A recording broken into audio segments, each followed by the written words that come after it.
The journey we're taking is the journey within you. Everybody has their own story and their own journey to share. Every journey conceals another journey within its lines, the path not taken and the forgotten angle. The journey within you, where you will listen to stories from others sharing their triumphs and struggles that led them to where they are today.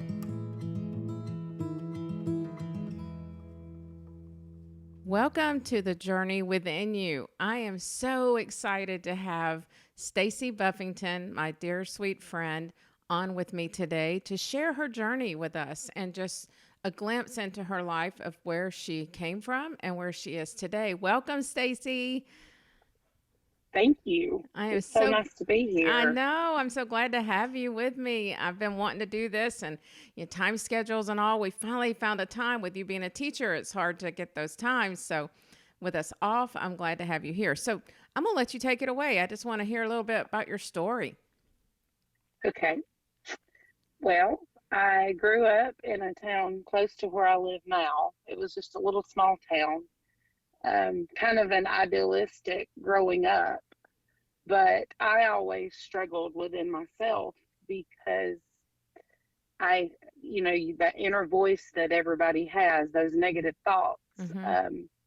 I was always bigger than the rest of my family. I'm built larger, mm-hmm. and I thought that was a negative thing. And, so I always felt big. Mm-hmm. And then when I was in middle school, my grandmother, in her love and care, decided it was time to put me on a diet. And that was kind of where I started spiraling.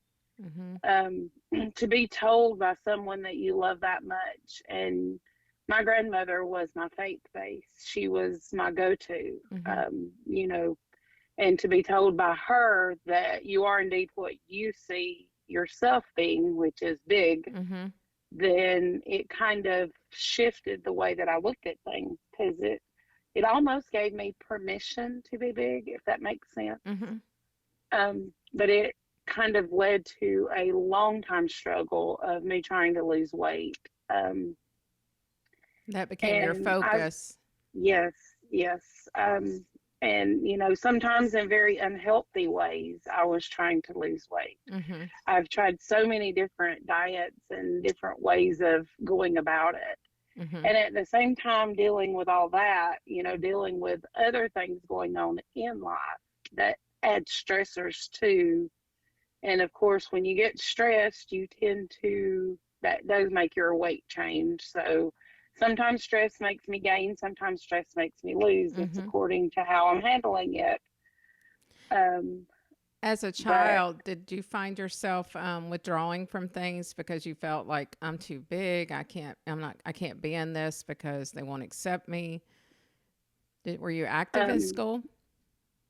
Well, no, not really. I mean, I did, when I got to high school, all of my friends were in the band, Mm-hmm. the band geeks, as you call it. Mm-hmm.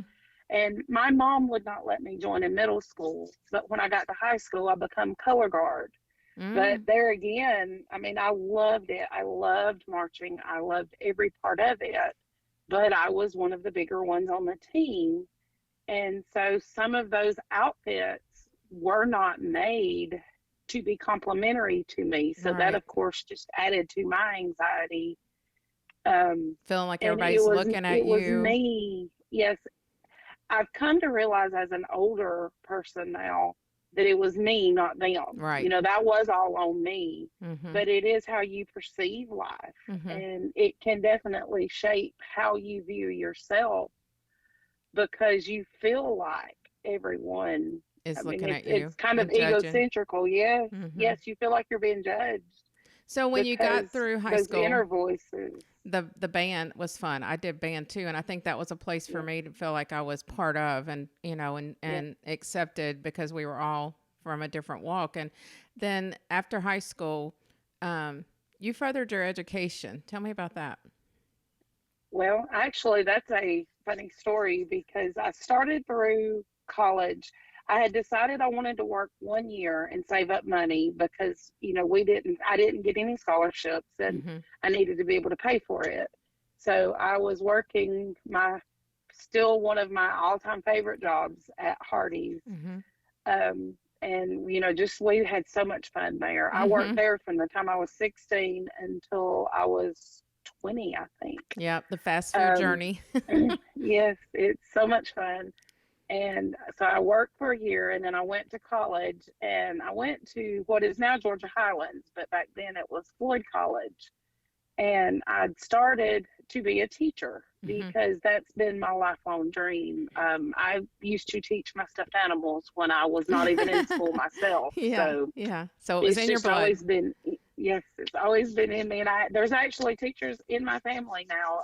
One of my sisters was a teacher, and my niece is a teacher. So awesome. It very, very much. And I think it's a lot of it is the way my mom was such a great mentor and teacher in my life that kind of led to it too. But so I started through, and then because of some complications I was having in my relationship at the time, who later became my husband, I wound up stepping back from that because it was not conducive to the life that we were living, and I really couldn't afford to do it anymore either, in all honesty. So I let life take me in other directions. And at one point, I actually went through school and become a hairdresser. That's and cool. I actually really love that. But it wasn't that passion. Right. You know, it wasn't the joy. It did not bring me true joy in life. It was just something to hold you over. Yes. And so I was being a hairdresser. And so I enjoyed being a hairdresser, and actually went through one marriage doing hair, and then that marriage fell apart. And for a long time, I blamed him, but in all honesty, looking back now, you know, it was both of us. Both of you. We weren't living right. We weren't living for God. We weren't putting the right things forward. And so once I stepped away from that marriage, God very plainly landed me in the path of my current husband. And our lives just kind of meshed together, and our faiths blended. And, you know, I can't say that we started out in church, but we, within a year, had gotten into church. My son was 3 months old when we started back into church regularly, but we were kind of searching for somewhere because he already had 3 children. And that was something that I felt very strongly about, is if you're going to have kids, take them to church. Right. So, and I mean, that's been wonderful. But the funny story with the education and how it all blends together and how God works your path out. I had been asked to teach Vacation Bible School for my oldest son. It was first grade. And so I got to teach that for the whole week. And at the end of that week, I got very depressed. And my husband was like, "What's wrong?" And I looked at him and I said, "I think I want to finish my education and be a teacher." And he said, "Finish?" To that point, he had no clue that that was even in my background, that I had started college. So, and of course, him being the kind, loving man, supported that system that he is. He said, "Well, call Monday and figure out what you need to do to get back into school." And so I made the phone call and went and met with one of the most amazing women at Georgia Highlands, and she helped guide my path all the way through, and even helped me get into the program at West Georgia that I was able to get my teaching degree. So, and how long did that take you? Well, because I had not left school in the right way the first time, I actually had to do a few extra classes. But it was a 2-year degree, and I always joke that 2-year degree took me 14 years to get. But it actually, when I added it up, it only took me 3 years to get my associate's. And then the program with West Georgia was another 2 years. So it's, you know, I truly was only in school for 1 extra year. It just took way too many to get there. But I can say that because of the path God led me on, I appreciate that education more than I would have if I'd have If finished you it had the first finished it the time. first time, right? So, He knows the yeah, little step back that you needed during that time because of the path you were on. And maybe it was your path. You know, we do that a right. lot. We step out and think, okay, God, I'm going to do this my way for a while. And then when, you know, I'm ready to jump back in, I'll listen, you know, and see where you want me to go. But he knew, okay, she's not going to go very far if I let her continue with this education thing. And he gave you something to do with your hands. Being a hairstylist is important. It's needed. You know, it got you Yeah. through those the years that you needed it. Um, Well, and and it's it a allowed talent me to that you be able have. to do my Yeah. family's hair. Yeah. The boys, That's all three of my boys still come to me most of the time. exactly. That's what I was thinking. Now Um, you've got that talent. You're able to use it within, you know, and people that maybe need you that couldn't necessarily go to a hairdresser, you use it as a blessing. And then being able to have a husband that supports you and furthering your education. And you got your master's also, right? yes, And yes. that's I incredible. Well, that was the next part of that journey. Mm-hmm. And this whole time, like I said, we had four kids at home, four Mm-hmm. mouths to feed, and in the middle of my education, my husband lost his job. Mm. And at the time, we both were like, what is going on?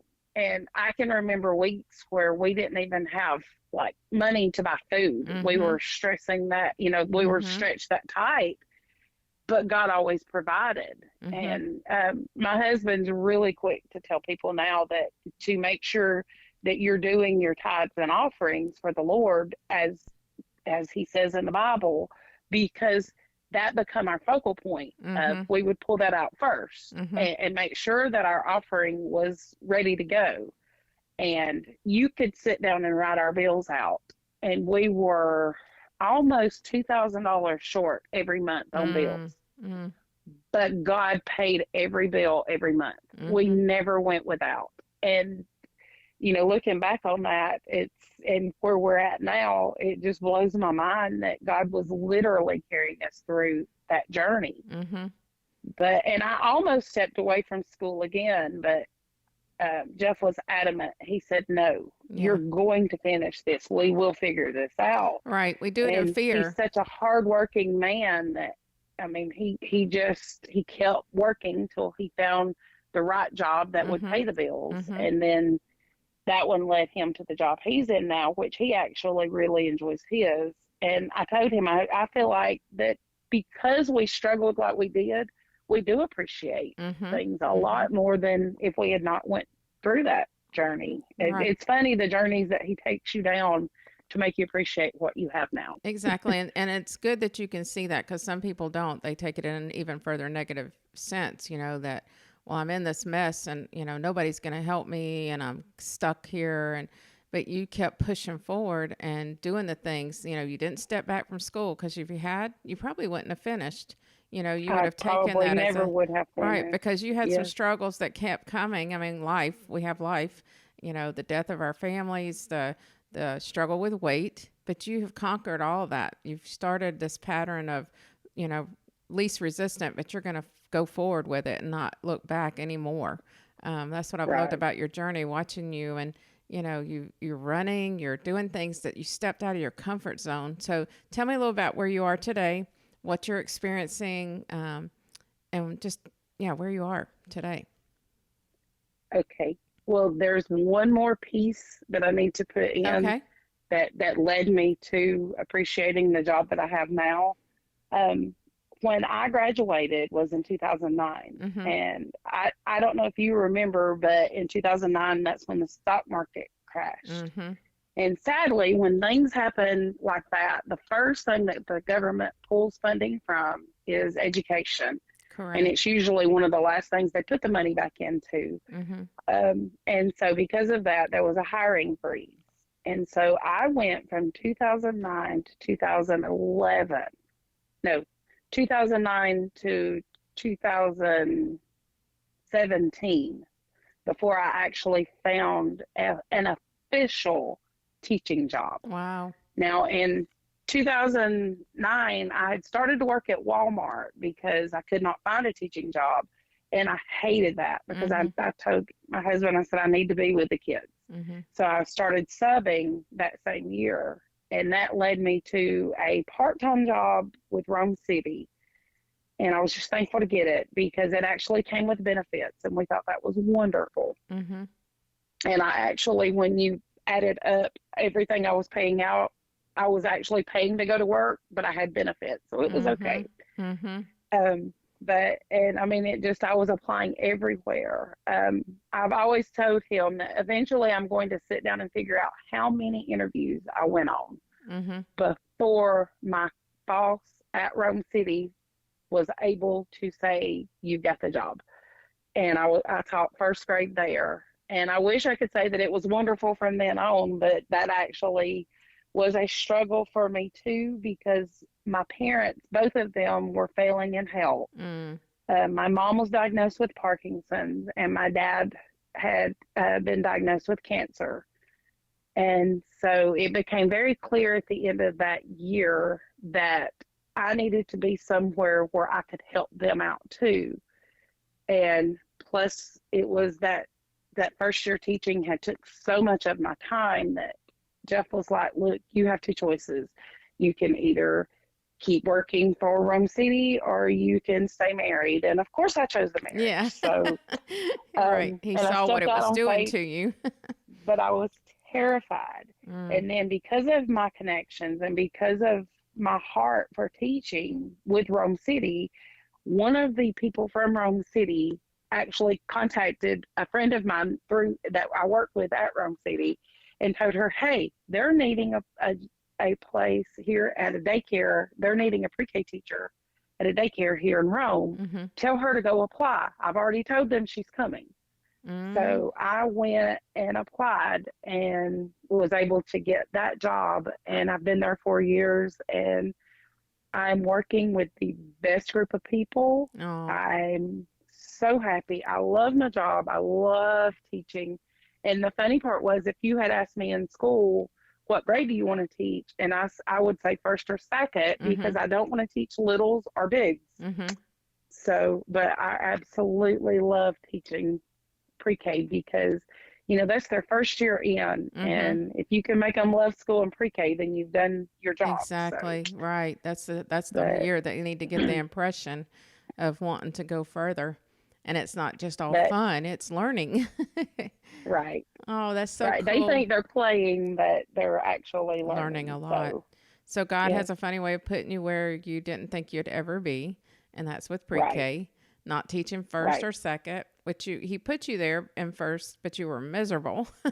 It wasn't. And that was the grade I wanted the most. So, that year I felt like, what's going on? This is not working. Right. And it was back to, like you said, sometimes he'll allow you to do what you think you want to then guide you to what you actually need to be. Yeah. But, through all of that process and all of the stresses and different things, I was battling that inner battle of weight and actually had gotten to the point to where that I was the largest I've ever been, and I was miserable, and I just kind of accepted that I was a fat girl. This is how it's gonna be.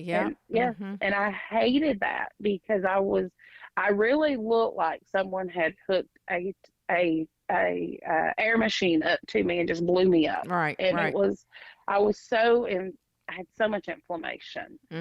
And, you and I had talked when the kids were marching together about that your health journey and how the great success you were having. And I knew the company because I had a friend that had done it, and I knew that it worked, and I knew that it worked healthy because her body did not look distorted when she finished. Right. And, that was big to me that she was able to keep a normal, healthy figure, but just lose weight. And so when you asked me that, you asked me, I don't know how many times, I wish we had counted, but you had offered several different, specials and things that were going on with this amazing company. And then I finally, Jeff had been diagnosed with diabetes. And with both my parents being diabetics, I knew that I have a 20% chance of not being a diabetic in life. And so all of that together, and I could feel that I was starting, I'd never been diagnosed, but I could tell that I was starting to become hypoglycemic, which is that first step of, dealing with it. And I was like, So I told him, I said, well, you need to do something. And so that's what made me agree to, and it's always that, but the money. Right. But as I've already stated, if it's meant, God will always provide a way for the things He you wants need. us to take care of our vessel. And if he gives us means to do that, it's not just this program.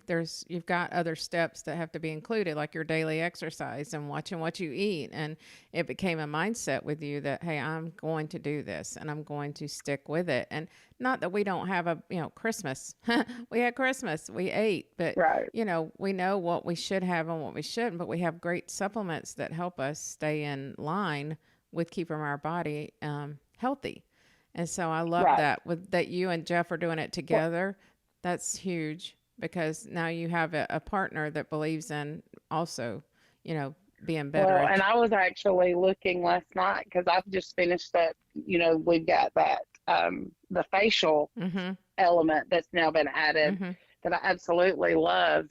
And I've actually was looking, because I took my picture last night, because last night was my actual 4 weeks of doing Glow. Cool. And so and my daughter-in-law was actually the one that was mentioning it. She said, I've noticed. She said, your complexion is so clear. And I said, well, it absolutely does exactly what it says. What it says, yeah. Glow, you can believe because you've got proof.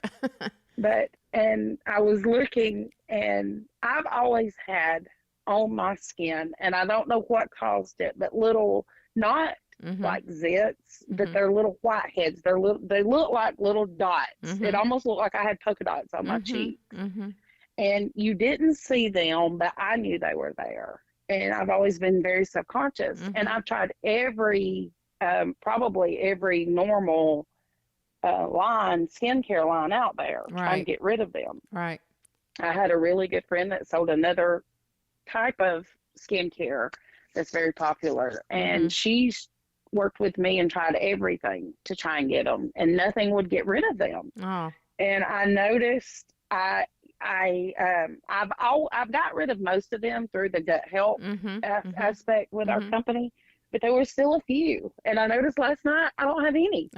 There's none on my cheeks. So gut health, number one reason, and then this new line that's really been I hope they bring it on. I think they will. I think it's going to become something like we'll have later, but because too many good things are coming from it. But Stacie, I love your journey. I love where God is leading you and still leading you. Some great things are coming down the road for you. Doors that you're praying about that are open and have been looking to you to come into. So that's exciting. But again, friend, I thank you for jumping on this podcast with me and just sharing your story. And others that listen, may it touch them in a way that they need through your journey. And just keep moving forward and, keeping your eyes on Jesus. That's how we survive these days ahead of us. But again, I thank you, sweet friend. Thank you. I appreciate you letting me talk. All right. You have a good one. All right. Bye. Bye-bye.